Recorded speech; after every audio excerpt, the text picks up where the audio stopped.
जितनी भी स्कीमें हैं बड़े बड़े उद्योगपतियों के लिए बनी है, ये कहते हैं आपको 5 किलो राशन देंगे लेकिन आपको रोजगार नहीं देंगे, आपके बच्चों को अपने पैरों पे खड़े होने का मौका नहीं देंगे। तो आपको अब जो समय आ गया है कि आपको जागरूक बनना है, यह आप बहुत अच्छी तरह से समझ लीजिए। जब हम न्याय की बात करते हैं, हम ये कह रहे हैं, ये पहचान कर कह रहे हैं कि आपके जीवन में अन्याय हो रहा है, चाहे वो गरीब हो उसकी सुनवाई नहीं है, चाहे कमजोर हो उसकी सुनवाई नहीं है, मजदूर की सुनवाई नहीं है, आज स्त्री की सुनवाई नहीं है, उसकी कहानी कोई नहीं सुनाता। भाजपा के नेता मोदी जी एक खोखले संसार, एक खोखली दुनिया में रह रहे हैं। गाजे बाजे में, शोहरत में आपको सिर्फ अच्छा अच्छा दिखता है, बड़ी बड़ी इवेंट बाजी दिखती है, सच्चाई छुपाने के लिए है। जो आपको दिखाई दे रहा है टीवी पे, इश्तिहारों पे, होर्डिंग्स पे, ये सच्चाई नहीं है।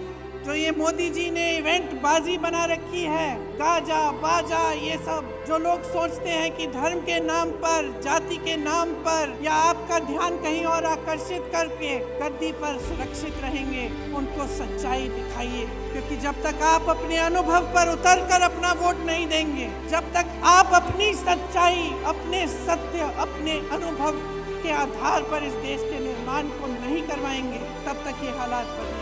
और हम ये हालात बदलना चाहते हैं, हम आपके हालात बदलना चाहते हैं। हम चाहते हैं कि आप अपने पैरों पे खड़े हों, कि सब सुविधाएं आपको मिले, कि देश की सारी संपत्ति आपके हाथों में जाए। इसीलिए ये चुनाव आपका चुनाव होना चाहिए। ये चुनाव इस देश के लिए होना चाहिए, इस देश की धरती के लिए, इस देश की मिट्टी के लिए, इस देश के लोकतंत्र के लिए, इस देश के संविधान को बचाने के लिए। मेरी पूरी उम्मीद है कि इसी आधार पर आपका वोट जाएगा।